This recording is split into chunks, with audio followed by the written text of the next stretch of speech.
안녕하십니까. 대한민국 시사 토네이도 김용민의 정치쇼 김용민입니다. 자, 4월 오늘 10일 화요일이죠. 10시 5분 33초 막 지나고 있는데 여러분이 가장 많이 찾아본 실시간 검색어 들여다보겠습니다. 먼저 러시아 증시입니다. 10%포인트 넘게 대폭락을 했는데요. 러시아 관료 17명과 신흥재벌 7명이 미국에 보유하고 있는 자산, 이걸 미국이 동결시켜버렸습니다. 거래 못하게 말이죠. 쇼크가 커지고 있습니다. 다음은 김기식 금융감독원장.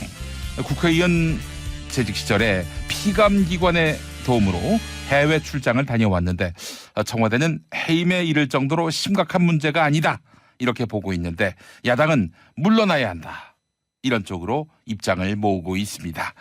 이승훈 금메달 박탈 청원, 이것도 있군요. 스피드 스케이팅 이승훈 선수 금메달 박탈을 요구하는 청원이 올라왔는데 지난 토요일에 방송된 SBS 그것이 알고 싶다의 후폭풍이겠죠. 선수가 무슨 잘못이냐 하는 반론도 제기되고 있습니다. 네, 오늘부터 라디오 청취율 조사가 시작됐습니다. SBS 러브 FM 김용민의 정치쇼. 네, 청취율이 에드벌룬을 탔으면 좋겠습니다. 동방신기의 풍선, 그래서 띄워드립니다. 멋진 남자를 위한 준비는 샤워부터 시작되지. 샴푸, 폼 클렌징, 바디워시. 노. 그런 건 이제 잊어버려. 이젠 머리부터 발끝까지 이 비누 하나면 충분해. 트러블, 두피, 냄새 제거? 걱정하지 마. 압도적 천연 원료에 명품 향기까지 더했으니까. 기억해, 남자는 비누야. 헤이브로 올인원 파워바. 포털에서 헤이브로를 검색하세요. 대용량과 착한 가격은 덤이야. 헤이브로. 김용민의 정치쇼 일부 함께하고 계십니다. 추지혜님, 주부인데요.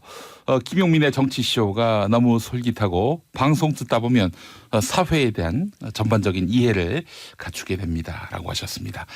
이렇게 좋은 방송인데 말이죠. 네. 청취율 조사에서 그렇게 별다른 존재감을 보이지 않는다면은 이건 모순이죠. 모순입니다.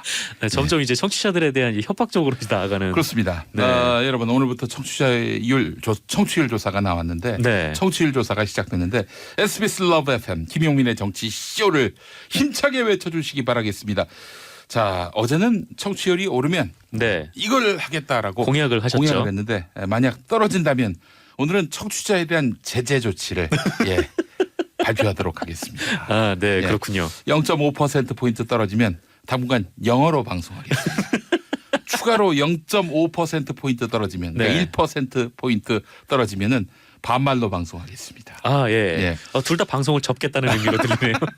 자, 어제 청취율 4%포인트 오르면 한반도 비핵화를 네. 제 손으로 이뤄내겠다고 그렇습니다. 약속했는데 북미 대화가 뭐가 중요합니까? 그렇습니다. 청취율 1.5%포인트 떨어지면 핵 개발을 하겠습니다. 그래요. 네. 여러분, 농담입니다. 가까이 가면 안 되겠는데요. 예. 그러나 청취율 2%포인트 떨어지면 매일 코너 돈돈 브리핑을 폐지하겠습니다. 2% 떨어지면요? 네, 그렇습니다. 네네. 네. 제가 이거 전에 하던 청취율 조사 결과를 제가 알고 있는데 네. 2%가 떨어질 리가 없습니다. 그렇습니까? 네, 2%가 안 나왔기 때문에. 아니 나왔어. 나왔었나요? 나왔어요. 네. 이거 너무 늦게 정보를 접하셨군요. 그런가요? 예. 네. 2는 넘었습니다. 예. 네, 굉장히 밖에서 PD님이 억울한 듯이 2는 나왔다고. 격분하고 있어요 지금. 네, 그렇군요. 이거 어떻게 제가 계란반을해서 어떻게 일자리 하나를 빼앗길 위해. 자, 여러분, SBS 러브 FM 김용민의 정치쇼 힘차게 외쳐주시기 바랍니다. 네. 전화가 오면 채널 SBS 러브 FM 프로그램 김용민의 정치쇼 진행자 김용민, 이렇게 해주시기 바라겠습니다. 자, 이진아님, 핵개발 소리에 커피 마시다가 뿜었다고 하셨습니다. 네, 그렇습니다. 그렇습니다. 정치쇼를 농담이니까. 들으실 때는 뭐를 마시지 않으시는 게 그렇습니다. 좋습니다. 이런 농담이니까 그것도 어디 소문내지 마세요. 수습이 안 될 것 네. 같아요. 예, 자, 3091번님. 트럼프 제재 명단에 이렇게 올라가실 수도 있겠네요. 글쎄 말입니다. 자, 3091번님, 좋은데 너무 좋은데 표현할 방법이 없네. 제발 청취율 조사 저에게 전화를 주세요라고 하셨습니다. 예, 류숙현님, 9003 광역버스에서 김용민의 정치 쇼 나오고 있다고 하셨습니다. 9003 광역버스 기사님. 네. 그분이 전생에 나라를 구한 분입니다. 네, 그렇습니다. 네. 이게 버스에서 틀어주시면은 이 승용차 같은 경우에는 한두 분 정도만 듣지 않습니까? 네, 그렇습니다. 근데 버스에서 틀어주시면은 네. 굉장히 불특정 다수에게 전달되기 때문에 그렇습니다. 청취율 조사에 상당히 유리한 예. 결과를 얻으실 수 있을 것 같네요. 그렇습니다. 여러분 SBS 러브 FM 김용민의 정치쇼 많이 사랑해 주시기 바라겠습니다. 자, 정상근 미디어 오늘 기자 함께하고 있습니다. 자, 돈돈 브리핑 시작해야 되겠죠? 네, 제 소개를 안 했네요. 네, 미디어 오늘 정상근 기자입니다. 예. 자, 오늘 첫 번째 소식 어떤 뉴스입니까? 네, 청와대가 어버이날을 공휴일로 지정하는 방안을 검토 중이라고 합니다. 아, 이거 참 쉬는 날에 민감하세요. 우리 저 정상근 기자가. 네, 그렇습니다. 사실 저희 회사에는 그렇게 큰 의미가 없는 네, 그런 것이긴 한데. 그 공공기관인 거죠? 임시 공휴일이라 하더라도. 네, 뭐 예. 임시 공휴일은 공공기관만 해당이 되긴 하는데 요거를 전 사업장으로 네, 확산하는 방안을 고민 중이다. 뭐 그런 뉴스도 본 것 같아요. 그래요. 예. 네, 어쨌건 일과 휴식, 네. 일과 가정 이것을 양립을 시킨다. 뭐 이런 그 큰 목표가 있기 때문에. 그렇습니다. 네, 그래서 어버이날을 공휴일로 지정을 한다고 하는데 이 어린이날은 공휴일인데 어버이날은 공휴일이 아니었잖아요. 근데 예. 이 어버이날을 공휴일로 지정하는 것이 뭐 문재인 대통령 공약이었다고 합니다. 예. 이 당시 문재인 후보는 이 해마다 많은 국민이 5월에 가장 중요한 날로 어버이날을 꼽는데 예. 이 정작 쉬지 못하는 직장인들에게 어버이날은 죄송한 날이 되고 있다라고 밝힌 바가 있고요. 예. 이 청와대 관계자는 오늘 오전에 춘추관에서 기자들과 만난 자리에서 어버이날 공휴일 지정과 관련해서 청와대 내부에서 논의를 하고 있느냐라는 질문에 논의를 할 것이다. 네. 이렇게 답을 했다고 합니다. 예. 이 5월 8일이 공휴일로 지정이 되면요. 그 5일, 그러니까 토요일부터 8일 화요일까지 그러니까 4일간의 연휴가 만들어진다라고 합니다. 왜냐하면은 어린이날이 토요일이어서 네, 다음 주 월요일인 5월 7일이 네, 대체 공휴일로 지정이 돼 있다고 해요. 그래서 예. 4일간 쭉 쉬게 되는데 그러니까 가정의 달에 걸맞는 좀 연휴가 만들어질 것으로 보입니다. 이루어진다면요. 예. 그래요. 뭐 효를 되새기기 위해서 그 네. 의미를 새롭게 하기 위해서 어버이날 공휴일을 모색하고 있는 것 같은데 그 아이들을 유치원에 보내는 어린이집에 보내는 네네. 초등학교에 보내는 이런 어머니들 젊은 어버이들은 이게 달갑지 않을 것 같아요. 네네네. 그 쉬니까요. 네, 예, 어린이집이 그렇습니다. 쉬니까 이제. 어린이들 쉬면은 네. 그 어린이들 누가 이렇게 또 양육을 합니까? 예전에 양육하실 때 그런 기분을 느끼셨나 보죠? 지금도 양육하고 있습니다. 지금은 그래도 좀 아이들이 크지 않았나요? 네, 컸음에도 불구하고 네. 이거 뭐 이제는 뭐 저기 중고등학교 될 때까지는 계속 네. 지켜봐야죠. 그렇습니다. 예. 자, 어쨌든 뭐 어버이날의 의미가 위상이 한층 격상되겠다는 생각은 드네요. 네, 그렇습니다. 알겠습니다. 자, 다음 소식은요. 네, 검찰이 어제 이명박 전 대통령을 기소를 했습니다. 이제 재판에 넘겨졌고 뭐 법원에서 유무죄가 가려질 텐데요. 새로 그 기소 내용에 새로 포함된 것들만 좀 정리해서 말씀을 드릴게요. 예. 앞으로 2, 3부에서 관련 소식을 계속 다룬다고 하시더라고요. 음. 새로 포함된 내용은 일단 그 이시영 씨가 내곡동 사저 부지를 매입할 때 예. 이 매입 자금 일부인 6억 원을 그러니까 예전에는 이상은 회장이 준 돈이다 이렇게 해명을 했었어요. 그래서 예. 아니 무슨 큰아버지가 6억 원씩이나 이렇게 주나라고 이제 의문이 되게 많았었는데 예. 이 6억 원이 김윤옥 여사가 줬다라는 점이 있고요. 그래서 이 6억 원의 출처도 모호하다라는 것이죠. 예. 그리고 이명박 전 대통령 부부가 이 다스에서 받아 사용한 법인카드가 모두 2장이었다라는 것이 새로 들어갔습니다. 예. 그 이전까지는 김윤옥 여사가 한 장의 카드를 받아서 쓴 것으로 알려졌는데 다른 한 장이 추가로 발견이 됐고 이 카드로 1995년부터 2004년까지 1억 6천만 원을 썼다고 하고요. 예. 그리고 2008년 총선을 한 달 앞두고 이명박 전 대통령이 당시 한나라당 거기에 이제 비례대표 명부 초안을 내려보냈다라고 합니다. 예. 여기에 김소남 전 의원이 높은 번호를 받았는데 이 김소남 전 의원이 이명박 전 대통령에게 4억 원의 뇌물을 준 것으로 추정이 되고 있고요. 그리고 비자금과 뇌물로 추정되는 돈을 영포빌딩에 숨겨두고 예. 여기에 국민의 세금을 받고 일하는 이 청와대 경호관을 배치시켰다라는 점도 새로 포함된 내용이라고 합니다. 예. 그래요. 참 특이한 집안입니다. 이렇게 통상 핵가족 시대에 네. 큰아버지, 작은아버지 뭐 1년에 2번 보면 많이 보는 거 아닙니까? 네, 여기는 그렇죠. 동업 관계다 보니까 네. 뭐 심지어는 뭐 이 자신의 큰형과 또 자신의 처남이 같이 동업을 하는 이런 이상한 그런 양상도 네. MB 집안에서는 많이 볼 수 있는 가족 분위기가 많이 좋았던 것 같아요. 그렇죠.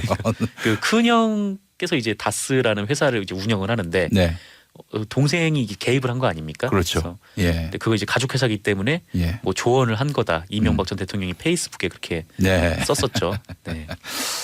몇 분이나 그 말에 귀 기울이실지는 알 수 없습니다만. 근데 좀 그 이게 좀 납득이 잘 안 되는 게 예, 이 그 다스를 운영하는 회장인 이 큰형이라는 분이 예, 네 그 결제를 받아서 돈을 사용했다라는 거잖아요. 그래서 그렇죠. 예, 네, 법인 카드를 쓰는데 예. 사장의 눈치를 보고 회장이 본인이 대주주인데. 네. 회장이 사장 눈치를 보고 이제 그 법인 카드를 썼다. 예. 뭐 이런 증언들이 굉장히 많이 나와서 300만 원인가요? 400만 원인가 넘게 했으니까 이 네. 사장이 대주주인 회장한테 찾아가서 큰 소리로 야단을 치는 아주 기이한 그런 회사였어요. 다스가. 네, 뭐 적은 돈은 아니지만 이 매출이 어마어마한 회사이기 때문에 다스가요. 예. 네, 그래서 그 정도 돈을 이렇게 영업비로 쓸 수도 있는 건데 네. 네, 이렇게 회장이 사장 눈치를 보고 왔다는 거죠. 처음엔 법인카드도 없었대요. 네, 참 이상한 회사입니다. 그렇습니다. 자, 김선미님, 나도 6억 원 주는 큰아버지가 있었으면 좋겠어요. 라고 하셨습니다. 예. 안 됐네요. 그런 큰아버지가 없어서. 예. 아마 거의 대부분의 국민들이 그런 큰아버지는 예, 예, 없으시지 예. 않을까. 아니, 네. 왜 없으셔? 그 큰아버지 설득해서 네. 6억 좀 주세요라고 하세요. 네. 예, 예, 알겠습니다. 자, 다음 소식은요. 네, 국군 기무사가 이 나는 꼼수다라는 방송 내용을 요약해서 청와대에 보고했다. 네, 경향신문 단독 보도입니다. 국군 기무사가. 예. 아하. 그 이철희 의원 측이 확보한 이 기무사의 전 대북 첩보계장 A 씨 공소장에 따르면 네. 이 A 씨는 뭐 정치 개입 문제로 지금 기소가 된 상태인데 예. 이 사람의 공소장에 따르면 기무사의 사이버 대응 활동이 2008년 하반기에 기획이 돼서 이듬해 1월부터 시작이 됐다고 하는데 예, 예. 이 2009년 1월 15일 그 대망의 첫 지시가 이메일을 통해 내려왔는데 그 내용이 뭐냐면 가족 및 친지 명의로 다음이나 네이버 계정을 만들어서 대응 활동을 한다. 그 내일은 미네르바 구속적 부심 기각과 관련된 예. 대응 활동이 있을 예정이다. 뭐 예. 이런 내용이었다고 합니다. 예. 그러니까 이명박 정부의 경제 정책을 비판하던 그 누리꾼 미네르바 씨의 예, 예, 예. 네, 악플을 달라는 지시가 첫 지시였다는 거죠. 참, 예. 그리고 2011년 11월 8일 이 월스트리트 저널 한국판에 이명박 오바마 대통령이 절친인 이유라는 제목의 기사가 나왔다고 해요. 예, 예, 예. 그러자 이거를 이슈화할 것을 지시했다. 네, 요게 또 지시가 나왔다고 합니다. 그래서 예. 기사퍼나르란 얘기로 해석이 되고요. 네. 야권 인사에 대한 종목몰이도 당연히 뭐 이어갔다고 하고 그리고 기무사는 이런 활동을 국가안보망을 통해서 청와대에 보고했다라고 합니다. 이 국가안보망이란 것이 이 북한이나 해외 그러니까 이런 국가안보와 관련된 이 정보를 유통하기 위해서 특별한 보안 기능을 갖춘 폐쇄망이라고 하는데 예. 여기에 이제 댓글을 달고 기사를 퍼나르고 야당 인사를 비방한 내용을 이제 여기로 이 망을 통해서 보냈다라는 얘기죠. 청와대로. 예, 예. 그리고 하이라이트는 이 망을 통해서 기무사의 보고를 받던 청와대가 기무사에 지시를 한 내용인데 네. 나는 꼼수다 내용을 녹취 요약해서 보고하라라고 지시를 했다라는 겁니다. 이에 그 기무사의 기혁 씨는 예. 2011년 11월부터 이듬해 9월 초까지 총 24회에 걸쳐서 예. 이 낙꼼수 내용을 요약 정리해서 어허. 청와대에 보고했다. 네, 그런 소식입니다. 예. 이 국군 기무사령부가 뭐 하는 데인가 봤더니 네, 이게 말이죠. 이 군사에 관한 정보 수집, 군사 보안 및 방첩 또 관련한 범죄 수사인데 네. 나는 꼼수다가 어느 부분에서 이 군사와 유관한 것인지 의문이고요. 병역 의무를 하시지 않으셨습니까? 저는 이제 했었죠. 네, 예. 뭐 예비군으로서 그렇습니다. 예비군의 동태를 파악하는 겁니까 이거? 아닌가요? 예비군은 그때 끝나셨을 아니 때 예비군 동태를 왜 기무사에서 파악을 합니까? 네, 나 잘 참. 이해가 사실 좀 안 됐어요. 네. 기억하시겠습니다만은 이제 1991년에 이제 1992년에 윤석양 씨라는 분이 있었는데 네네. 이분이 이제 국군보안사령부에 소속돼 있었는데 국군보안사령부가 이제 민간인을 사찰한 네. 이런 사실을 폭로했습니다. 이분이 이병이었는데 이걸 폭로를 했어요. 네. 그래서 하여튼 난리가 났고요. 아니 지금이 어떤 시대인데 92년인데 이 군인이 민간인을 사찰하냐. 그래서 이제 군이 대우각성 참여하고 국군보안사령부를 국군기무사령부로 이름을 바꿨습니다. 네. 그런데 그 짓을 1992년에도 반성을 했는데 2011년에 이제 복원을 시켰다는 거 아니겠습니까? 네, 그렇습니다. 네. 2011년 11월이면은 이제 10월에 이제 박원순 서울시장. 예. 그분이 이제 재보선에서 당선이 됐고 네. 그때 뭐 하여간 나는 꼼수다가 역할이 컸다. 뭐 이런 얘기가 많이 나왔던 때였어요. 그러니까 이명박 정부에서 예의주시할 시점이 바로 그 무렵이 아니었겠는가 하는 생각이 드는데 공교롭게도 2011년 11월에 사찰하고 2011년 12월 그 다음 달에 정봉주 전 의원이 수감됩니다. 네. 예. 그런 어떤 맥락이 좀 다 있는 것이 아닌가 의심을 갖지 않을 수가 없겠네요. 네, 그렇군요. 어쨌건 뭐 요 내용들을 뭐 요약해서 정리하는 수준이었다고 하는데 예. 네. 음. 어쨌든 진짜 붙는 게 낫지 않았을까라는 생각도 듭니다. 듣지 뭘 굳이 그걸 또 원고로 정리해서 보고하라고. 하여튼 군이 민간인을 사찰한 경우네요. 이것도. 네, 뭐 그렇게 볼 수 있죠. 네. 네. 알겠습니다. 자, 다음 소식은요.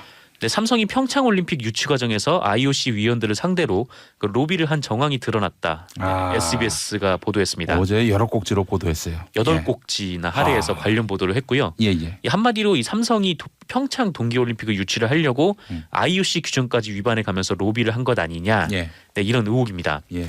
이 SBS에 따르면 2010년 그 삼성은 세네갈 출신의 IOC 위원이자 국제 육상 경기 연맹 회장인 이 라민 디악이라는 사람의 아들, 예. 그러니까 파파 디악이라는 사람과 접촉을 하는데요. 그리고 이 디악이라는 사람이 삼성에게 자신이 로비를 벌일, 그러니까 평창 동계올림픽 유치에 로비를 벌일 이 27명의 IOC 위원 리스트를 전달한다고 합니다. 그러면서 이 디악이라는 사람이 삼성에 돈을 요구하는데.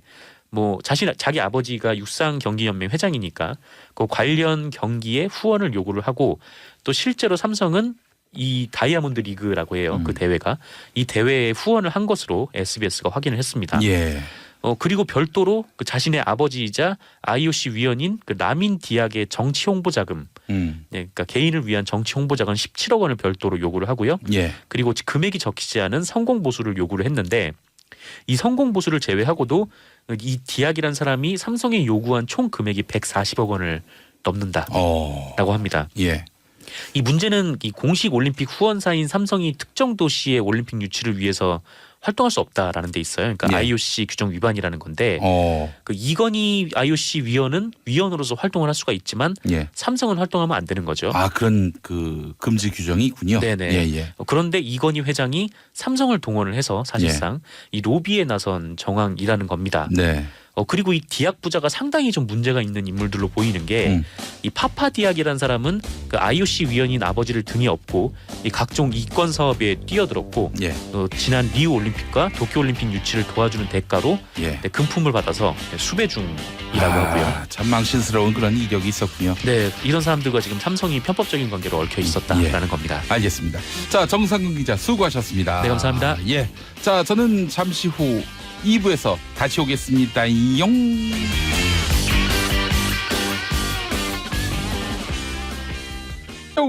화요일 4부는 보수의 품격. 할 말은 한다.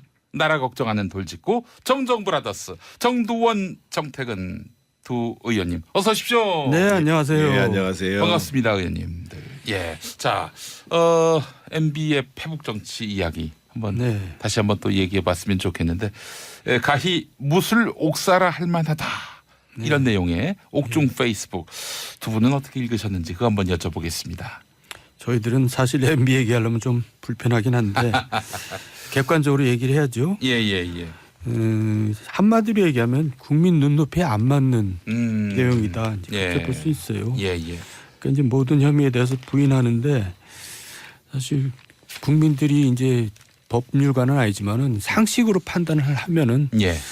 받아들일 수가 없는 내용들이라고 생각합니다. 예. 사실은 뭐 이제 무죄 추정 원칙에 따라서 대법원까지 간다고 치고 또 그때 나오는 확정 판결을 통해서 유무죄를 가질 수밖에 없지만 국민들이 이제 MB에게 좀 더 말하자면은 문제가 있다라고 보는 이유는 아무래도 측근들이 다 증언하는 것들이기 때문에 예. 이 증언들을 마냥 무시할 수만은 없다 이런 판단인 것 같습니다만은.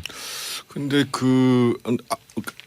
이전 방송에서 김유찬 씨 같은 경우에는 뭐 서울시의 비서관으로 있었던 분은 아니고요. 예. 이전에 이제 그 지구당 사무국장 국회의원 할 때 예. 사무국장 하다가 이제 국회의원 했던 분이고 그분은 또 MB한테 요구한 게 많았고 지금 결국은 이번 사건에서 핵심은 그러니까 제가 이제 아직 공소장은 못 봤거든요. 못 봤는데 지난번에 이제 영장 청구한 내용들을 보면 김백준 총무기획관께서 어떻게 진술하냐 거의 대부분의 뇌물 삼성 관련한 것부터 시작해서 전부 다 이제 김백준 비서관의 진술이 있고 이제 자료거든요. 예. 그래서 그 부분이 어떻게 나올 것인가라는 것이 이제 핵심이 될 거라고 보여지고. 예. 그래서 이제 어제 MB가 이제 페이스북에 올린 내용도 보면 그 문제에 대해서 자기는 분명하게 다투겠다. 예를 들면 이제 다스 문제부터 시작해가지고 국정원 특합의 문제 그리고 이제 지금 예를 들면 이제 이 재판이 그렇게 간단치는 않은 게요. 예를 들면 뇌물 110억 중에 이제 삼성 부분에 대해서는 그게 제일 많은데 67억인데 이제 MB가 나는 몰랐다. 이렇게 얘기를 하는 거고. 그리고 이제 뭐 그 김백준 씨 메모에 나와 있다고 하는 뭐 능인 선언 무슨 저기 뉴욕 빵집 뭐 이파리성 씨 이런 얘기 있지 않습니까? 뉴욕 제과. 그게 이제 그 3억 원을 제외하고는 대선 전에다 받은 거예요. 근데 이제까지 대선 전에 받은 돈을 뇌물로 기소한 사례가 선거 전에 받은 걸 기소한 사례가 없거든요. 그러니까 예를 들면 2002년 대선 때에 이해창 씨한테 준 돈이 800억이고 노무현 대통령한테 준 돈이 114억이거든요. 그럼 누가 봐도 그러니까 이해창이 당선될 거라고 준 돈인데 그때 그걸 정치자금이라고 보지. 그래서 이제 지금은 될 게 확실하니까 뇌물로 간주한다 이렇게 한 거거든요. 그러니까 뇌물과 정치자금에 대한 공방이 있을 가능성이 굉장히 크다는 거죠. 그래서 어떻든 어제 MB가 그 메시지를 내보낸 거는 나는 법률적으로 철저하게 다투겠다. 그리고 다스 같은 경우도 가족 기업이기 때문에 또 내가 설립부터 관여했기 때문에 공로가 있어서 그런 부분 속에서 쓴 거고 횡령은 없었다. 뭐 이렇게 이제 갈 공산이 큰 거죠. 그래서 그런 설명을 하면은 정치자금은 이제 시효가 짧기 때문에 이미 지난 일이다. 이제 그래서 정치자금으로 몰고 가는 거고. 이제 진술만 가지고는 사실 그게 직접 증거는 아니거든요. 그러니까 이제 MB 쪽에서는 그거는 공소 유지가 안 되는 거다. 진술만 가지고 증거가 있어야 된다. 이렇게 주장을 하려고 하는 것 같아요. 이제 어저께 MB 글 중에서 이제 의미심장한 부분들은 그거죠. 그러니까 이제 예를 들면 검찰의 의도대로 진술을 하지 않으면 뭐 다른 걸로 하겠다라고 무리한 수사였다. 얘기를 어제 그걸 왜 썼을까 생각을 해보니까 그러니까 이제 김백준 비서관은 총무기획관은 자기가 떠안을 문제도 있지만 또 한 가지가 이제 아들 문제가 있어요. 그러니까 이제 하베스트를 4조 5천억에 이제 그 메릴린치가 이제 평가했잖아요. 그때 그 메릴린치의 서울지점장이 김백준 씨의 아들이에요. 그래서 이게 이제 계속 과대 계상됐다. 특히 이제 뭐 다른 거는 그렇다 치고 예를 들면 나을 같은 경우에 이제 그런 거는 잘 인수를 안 하는 경우거든요. 그렇죠. 그래서 그런 문제 등등 해가지고 결국은 이제 그 주변인 중에서도 김백준 총무기획관이 어떻게 진술하느냐가 재판의 형배를 가르는 아주 결정적인 내용이 될 거라는. 그 이명박 정부의 대표적인 자원 외교 사례로 꼽히는 것이 정유 사업부문 사업체 하베스트 날. 하베스트 자체는 이제 주로 우리가 상유라고 그래가지고 원유를 생산하는 거고 그때 이제 그 날이라는 정유업체 보통 그걸 하류라고 그러는데 우리 정유업체 같은 경우는 이 석유의 종류에 따라 가지고 여러 가지가 복잡하기 때문에 그리고 기업성도 떨어지지만 인수를 안 하는데 끼워서 인수해서 문제가 된 거죠. 그런데 하여튼 이런 일에 김백준 씨 아들이 연루돼 있고 아들의 운명이 위태로우니까 뭐 김백준 씨로서도 자구책을 세울 수밖에 없었다 이런 말씀인 거죠. 그러니까 그런 것도 추측해 볼 수 있다는 얘기죠. 꼭 무슨 증거가 있는 건 아니고요. 뭐 그렇죠. 현재로서는 알겠습니다. 평생 모은 재산을 기부했다 이렇게 강조한 부분. 이 부분도 눈에 띕니다. 이명박 전 대통령 페이스북을 보면 말이죠. 330억을 이제 대선 직전에 기부했는데 뭐 굉장한 거죠. 근데 저희들이 생각할 때는 굉장하다고 생각하지는 않았어요. 솔직히 말해서 그 당시에. MB의 총재산을 따져보면 그야말로 세 발의 피다. 이렇게 그러니까 보신 이제 겁니까? 다스만 해도 저 가치가 8조 원 정도 된다는 거 아니에요? 회사가. 그리고 이제 밝혀져야 되겠지만은 이제 차명 재산이 있을 거라고 보고 그 정도 돈은 뭐 그렇게 큰 MB한테는 큰 돈이 아니다. 우리도 그 당시에는 그렇게 생각을 했어요. 일반 사람들이 생각할 때는 굉장히 큰 돈이고 또 의미는 있는 거죠. 또 월급도 이제 다 기부를 했고요. 또 재밌는 건 월급을 서울시장 때는 어디다 기부했냐면 아름다운 재단, 박원순 재단에다. 아 그래요? 그럼요. 야, 그 저기 박원순 시장을 그때는 잘 모르셨던 모양이고요. 아니 그게 아니라 MB께서는 이제 대통령의 의지가 있었기 때문에 박원순의 이제 어떤 호의적인 관계를 좀 유지하려는 그런 계산도 있었겠죠. 아니, 서울시장 당시에는요. 그러니까 그 MB가 이제 대통령에 대한 꿈을 가지면서 예를 들면 우리 대중교통 체계 바꾸는 거 있잖아요. 우리 육교 없애고 보행자 중심으로 가는 거. 이게 다 시민단체들이 건의해서 한 거예요. 그 대중교통 개혁위원회라는 그 회의체가 있는데 그 중에 시민위원들을 위촉시키는데 그중 그 교수 한 분이 얘기해가지고 그럼 우리 사람 중심 교통 체계로 가자. 이렇게 된 거예요. 아, 그 진보적 색채 시민단체였습니까? 아, 교수가. 교수가. 교통개혁 자체가 그게 좌파적인 정책이에요. 그게 이제 준공영제거든요. 그러니까 이제 그 버스 노선을 사실 옛날에는 사고 팔고 저 상속까지 했는데 이거를 사실 회수를 한 겁니다. 그리고 다시 정리를 해서 돌려준 거거든요. 그러니까 정년적인 좌파 정책이죠. 그러니까 그때 당시마다 MB는 굉장히 실용적으로 접근했기 때문에 좌우를 구분하지 않고 정책을 폈죠. 실제로도 이명박 전 대통령을 지지했던 분들 중에 노무현 대통령 또 문재인 대통령을 선택한 분들도 많았을 거라는 많았죠. 생각이 듭니다. 그 당시에는 자, 근데 하여간 기부했다고 하는 청계재단은 하지만 나중에 비자금 세탁소 이 역할을 한 것으로 드러나서 국민들이 좀 많이 실망을 했습니다. 근데 이것도 이제 조사해서 이제 재판 결과를 봐야 알겠지만은 비자금 세탁소 역할을 했는지 그 전에 이제 우리가 재단을 만들 때 보통 이제 미국을 예를 들면 워렌 버핏이니 빌 게이츠 같은 경우는 기부를 할 때 다른 재단에다 기부합니다. 근데 우리나라는 보통 재단을 자기가 만들어 가지고 그러니까 이제 자기 사람으로 다 이사를 채우고 해서 결국은 이제 어떻게 보면 절세 수단으로도 사용해요. 그렇죠. 뭐 안 하는 이만 못하지만은 그게 결국 남의 게 아니에요. 자기 거예요. 그러니까 이제 그게 저 순수한 저 기부라고 보기에는 좀 부족한 면이 있죠.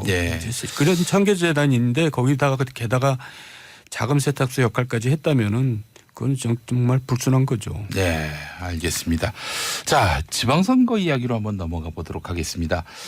자유한국당이 오늘 김문수 전 경기도지사를 서울시장 후보로 이제 확정을 지을 흐름인데 야당이 이렇게 빨리 마무리한 적이 있었나 하는 생각이 듭니다. 아니 당연하죠. 후보가 없으니까 빨리 마무리하죠. 후보들이 뭐 많아야지. 뭐 경선도 한다든지. 경선도 하고 고르기도 할 텐데 후보가 없는데 지금 하는 사람이 고마운 거죠. 자, 경기도지사는 남경필 현 지사 이렇게 서울 경기에 지금 출마 후보가 확정이 됐고 TK도 투톱 공천이 끝났습니다. 대구 권영진 현 시장 그리고 경북은 이철우 현 의원. 김관용 지사는 이제 더 이상 나올 수가 없게 된 거죠. 때문에. 자, 어떻습니까? 보시기에 자유한국당 이번에 반드시 이긴다라고 꼽히는 곳 어디로 짚고 계세요? 정태근 의원님. 그 홍 대표가 이제 뭐 6개 얘기를 했는데 지금 그거는 조금 현재 상황으로 봐서는 알 수가 없는 거고요. 자, 6개라면 이제 부산, 울산, 대구, 경남, 경북 그리고 인천 꼽았었죠. 인천. 그건 뭐 그 택도 없는 얘기고요. 지금 이제 대구, 경북은 가능성이 높고 울산도 지금 현재 상태에서는 그런데 어떻든 그 저변에 경찰 수사 때문에 오히려 김기현 시장 쪽으로 기울지 않겠냐 이런 얘기가 있는 거고. 그리고 이제 그 부산 경남인데 이제 그 부산 같은 경우가 지난번에 이제 1.31% 차의 박빙 선거였잖아요. 서병수 시장이 서병수 오고돈 이겼어요. 사이에서요. 그리고 이제 지난 대선 때는 문재인 후보가 한 6.5% 정도로 앞섰는데 최근 여론조사가 조회나이 그 에서 했는 게 이제 801명을 했는데 예. 95% 신뢰 수준에서 플러스 마이너스 3.5인데 오거돈 후보가 29.1, 서병수 후보가 23.5, 그리고 바른미래당의 이성근 후보가 2.3 이렇게 나왔다는 거예요. 예. 그래서 이제 이 부분들이 지금 그 아직 이제 그 오차 범위 내에 있다고 봐야 되고, 그리고 이제 경남 같은 경우가 그래도 또 치열한 경쟁을 할 가능성이 있는데 예. 저는 이제 이걸 어떻게 보냐면은요, 그 후보들이 잘하느냐나 어떤 당이 더 잘하느냐가 문제가 아니라 선거 전까지 누가 사고 안 치나 결국은 사고에 의해서 판세가 갈릴 거다. 예, 그러니까 이번에 예. 예를 들면 김기식 원장 같은 경우 굉장히 큰 건이거든요. 예. 그래서 이게 만약에 오래 끌면 지난번에 이제 미투 파문이 한 번 있었고 이게 한 달간으로 계속 터진단 말이에요. 예. 이러면은 견제 심리라는 게 더 커질 수가 있는 거죠. 그러니까 항상 우리 선거를 보면 뭘 잘해서가 아니라 상대방이 결정적으로 뻑수를 두면 예. 그것 때문에 이제 반사 이길 방식으로 선거가 되기 때문에 예. 그런 부분들이 오히려 큰 변수가 될 가능성이 크죠. 그렇군요. 그러니까 제가 볼 때는 이번 선거는 이제 보수층들이 대거 투표에 불참할 가능성이 높았어요. 예. 이제 찍을 당이 없는 거죠. 예. 그런데 이제 여당에서 이제 오만과 독선이 나오고 그래서 그런 김기식 인사 같은 게 계속되면은 이제 투표에 참여할 가능성이 조금씩 높아지면서 어느 정도 이제 균형을 맞추려는 기운이 생기겠죠. 예, 그렇지만 어쨌든 현재로서는 부산 경남이 최대 격전지고 부산은 제가 볼 때 백중우세고 경남도 백중우세인데 어디가요?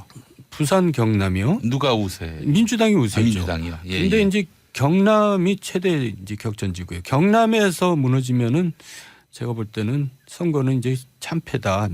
야당이 참패다, 자유한국당이 참패다 이렇게 볼 수 있고요. 그러면 예. 자유한국당은 이제 대거 이제 큰 변란이 생길 겁니다. 그래요. 그 지금 경남 같은 경우에는 김태호 전 지사가 자유한국당 후보로, 그리고 김경수 의원이 더불어민주당 후보로 이제 나오게 됐는데 그쪽도 아무래도 현재로서는 김경수 의원이 좀 더 앞서가고 있다 이렇게 보시는 거군요. 당세가 아무래도 기울고 이제 그러니까 지금 대구 경북을 제외하고는 모든 지역에서 민주당의 지지율이 네. 자유한국당 지지율을 앞서고 있거든요. 예.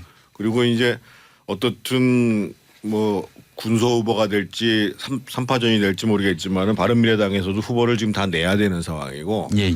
그런 측에서 보면은 PK 지역 같은 경우도 지금은 현재 정당 지지율이 앞서고 있기 때문에 예.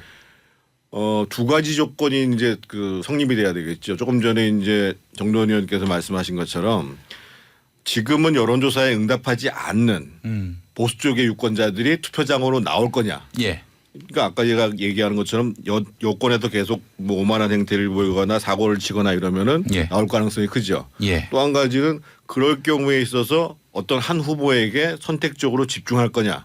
이 조건이 충족되면은 그 지금과는 다른 양상으로 나타날 가능성이 있고 예. 이 조건이 충족이 안 되고 아이 투표하기 싫어 뭐 뻔한데 뭐 이렇게 가게 되면 예.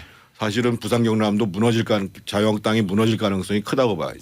그 지금 그 여당의 실수만이 하나의 변수가 돼버렸다라고 볼 수 있을 것 같은데 유일한 변수입니까? 아니 뭐 자유한국당이 스스로 뭔가 선거 캠페인을 통해서 지지율을 뭐 붐업시킬 그런 카드는 없는 겁니까? 지금까지 하는 걸로 봐서는 별로 기대를 할 수 없는데 오히려 예 이제 그냥 지도부가 입 다물고 가만히 있는 게 선거에 도움이 되는 게 지도부가 아닌가. 입 다물고 있는 게 입 다물고 있으면 뭐 그냥 뭐 선거 운동이나 이런 것들 하지 말란 얘기인데 그분들이 오히려 여당 선거 운동을 도와주고 있잖아요. 아니 그 지금 홍준표 대표가 그 비판에 그 표적이 되고 있는데 홍준표 대표가 말을 많이 하면 할수록 뭐 여당에게 도움이 된다 이런 식으로 얘기하는 분들도 있고 말이죠. 근데 홍준표 대표 얘기만 방송에서 꺼내면은 청취율이 올라간대요. 시청률도 올라가고요.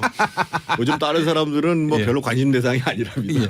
아니 근데 홍준표 대표는 이렇게 좀 세간의 좀 불편한 시선 이런 것들을 모르고 있을까요?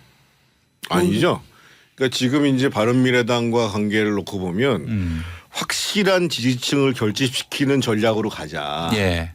그 전략에 서 있는 거죠. 근데 확실한 지금- 지지층이라고 한다면은 그 다수는 아닐 텐데. 지금 예를 들면 서울 같은 경우에 여론조사 제가 그 세밀한 내용들을 얘기하기가 좀 그렇습니다만 대략 지금 김문수 후보가 15% 내외가 나오잖아요. 아, 예. 그 대단히 많이 나오는 겁니다. 사실은 김문수 후보라는 분이 서울에서 선거를 치른 적도 없고 네. 서울에서 정치 활동도 한 적도 없고 예. 그런데 자유한국당 후보로 나오니까 15%는 그래도 나온단 말이에요.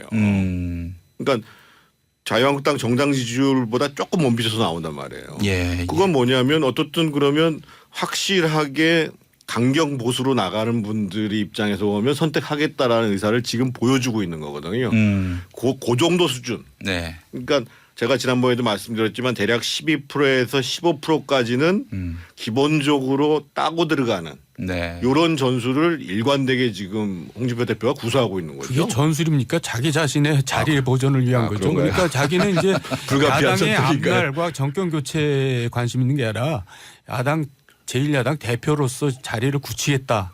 이제 그런 자기 자리 보존에만 관심이 있는 거죠. 선사 후당이다 이 말씀이십니까? 그렇죠. 그러니까 이제 전국 지구당에 다 자기 사람 깔고 그러니까 이길 사람은 자기 사람이 아니면 배제하고 질 사람이라도 자기 사람이면 쓰고 이제 네. 이런 좀 뭐라 그럴까 자기 사천 그런 거 사천이라고 그러죠. 사감이 이제 작용하는 거죠. 예, 예. 자, 방금 말씀하셨던 서울시 여론조사는 리얼미터가 지난 네. 4월 네, 5일부터 맞아요. 이틀 그 동안 얘기를 해야 예. 서울에 거주하고 있는 만 19살 이상 성인 남녀 1,035명을 대상으로 조사했고 전화로 조사했습니다. 무선 70, 유선 30. 응답률은 3.5%포인트고 95% 신뢰 수준의 플러스 마이너스 3.0%포인트인데 예, 뭐 제가 기억 못한 걸 이렇게 찾아가지고 말씀해 주셔서 감사합니다. 저희가 이걸 좀 소개하지 않으면 큰일 납니다. 예, 예. 대략 뭐 이런 조사 결과를 보게 되면은 김문수 후보의 15 내지 16%대 지지율이 이제 확인이 되고 있는데 글쎄요. 이런 형태의 그 흐름대로라면은 지금 자유한국당의 목표는 선거비 보전 이게 아닌가 하는 그런 생각도 들고 말이죠. 이렇게 되면은 그것도 큰 거죠. 서울시 같은 경우엔 바른미래당 안철수 후보에게 또 2등 자리를 내주게 되면은 향후 이제 결국 지방선거 이후에 보수의 어떤 그런 정치 판도를 놓고 볼 때 그 자유한국당이 좀 뭐랄까요? 아니, 서울에서는 지난번 대선 때도 2등이었어요. 예, 예. 그러니까 서울에서 문재인 후보가 42% 얻었었고요. 그리고 홍준표 후보는 20%뿐이 못 얻었어요. 예, 예. 그래서 작년 대선 때도 안철수 후보가 22%인가요? 이렇게 제가 정확히 기억을 못 하겠는데 그래서 서울에선 2등이었고 문제는 경기도 어떻든 수도권 선거가 중요하잖아요. 예, 예, 예. 경기도 선거에서 그 서울 선거를 만회할 만큼 남경필 지사가 선전할 거냐 이게 이제 상대 후보 민주당의 상대 후보에 따라 가지고 차이가 날 수가 있다고 보여지는 거죠. 예, 예. 알겠습니다. 참 뜨겁게 달아올라야 할 텐데 이 선거 양상이 뭐 이렇게 자유한국당 쪽에서는 뭐 화끈하진 않은 것 같습니다. 네, 기울어진 운동장이죠. 그래요. 이 결국에는 뭐 변수라고 하는 것이 여당의 실수 네. 이거 말고는 없다라는 네, 말씀인데 맞습니다. 두 분은 특히 그 서울시정에 대해서 꿰뚫고 있는 분입니다. 서울 부시장도 하셨고 예, 우리 저분도 했죠. 정두원 의원님도 정태근 의원님도 또 두 분 다 서울에서 지역구를 두고 국회의원도 하셨고요. 자, 서울시장이란 자리 어떤 능력을 갖춘 인사가 돼야 한다고 보십니까? 일단 뭐 여야를 다 떠나서. 근데 솔직히 얘기해서 서울시장이 바뀐다고 서울 시민들의 삶이 바뀌나요? 저는 사실 이거 굉장히 위험한 얘기인데 너무 비관적인 말씀. 아니, 시민들이 솔직히 그렇게 기대하지는 않아요. 예. 그냥 결국 그 정권에 대한 지지가 더 크게 작용하는 거죠.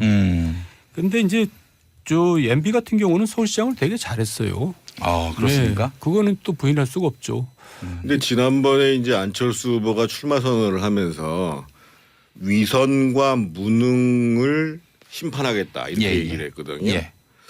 그런데 저는 일단 능력이라는 측면도 중요한데 지금 서울 시민들 제가 서울에서 태어나서 살고 있는 사람 입장에서 보면 지금은 일단 건강하고 안전하고 예. 근데 그걸 제일 위협하는 게 예를 들면 미세먼지 이런 거 아니겠어? 건강하고 안전하고 편리하고 예. 그리고 좀 매력 있는 도시를 만들어서 사람들을 많이 와게 해야지 사실 일자리도 생기고 그래서 건강, 안전, 예. 일자리 뭐 이런 것들을 하나하나씩이라도 해나갈 수 있는 시장이면 바람직하겠죠. 예. 그 지금 나온 후보들 중에 누가 그래도 가장 여기에 부합한다고 보십니까? 그런데 이제 우리가 그 시장을 평가하는 기준 중에 하나가 예. 이제 서울시 공무원도 숫자가 적지 않거든요. 예, 예. 서울시 공무원들이 이제 굉장히 좋아하는 시장이 있고 싫어하는 시장이 있는데 네. 사실 MB 때는 서울시 공무원들이 굉장히 좋아했어요. 아, 그래요? 신나게 그럼요. 일했죠. 네, 근데 박원순 시장은 서울시 공무원한테는 제가 볼 때는 최악의 시장으로 지금 평가되고 있는 걸로 알고 있어요. 예. 그게 이제 또 의미한 바가 있겠죠. 그러니까 일하는 사람들은 공무원인데 공무원을 잘 부려야지 일이 잘 될 텐데 잘 부리지는 못한다 이거죠. 네. 그래서 박원순 시장이 계속 하는 게 좋냐 바뀌는 게 좋냐 저는 바뀌는 게 좋다는 게 더 압도적으로 나올 겁니다. 근데 우리 공정방송을 비하는 거 아닌가요? 예, 아니 뭐 우리가 보통 그렇게 얘기를 해요. 근데 이제 지지율은 반대로 나오고 있어요. 지금. 이제 저 보기가 예. 박원순, 안철수, 김문수 보기 중에서 고르라니까 이제 박원순을 고르는 거죠. 예. 정두원 전 의원님도 박원순 시장이 개중났다. 아니 이제 저는 그래도 박원순이 프리미엄이 있기 때문에 될 거라고 봅니다. 민주당의 지금 박영순 후보나 우상호 후보가 공격하는 내용 중에 하나가 한 가지는 피로감, 예. 삼선에 대한 피로감이 있다는 거하고 딱히 박원순 시장이다 그러면 이런 게 없다. 예. 그럴 바에 우리가 더 경쟁력이 있지 않느냐라고 네. 얘기하는 점도 박원순 시장한테는 상당히 아프게 다가올 거예요. 예.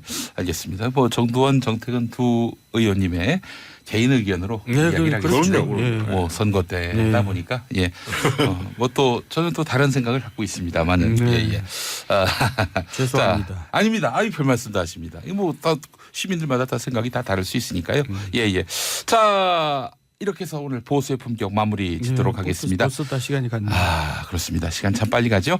자, 두 분 수고하셨습니다. 네, 감사합니다. 예, 감사합니다. 예, 노래 짧게 들을 수 있을까요? 박명수와 제시카가 부르는 냉면 들으면서 저는 또 인사를 드리겠습니다. 내일 아침 10시 5분에 다시 오겠습니다. 여러분 안녕.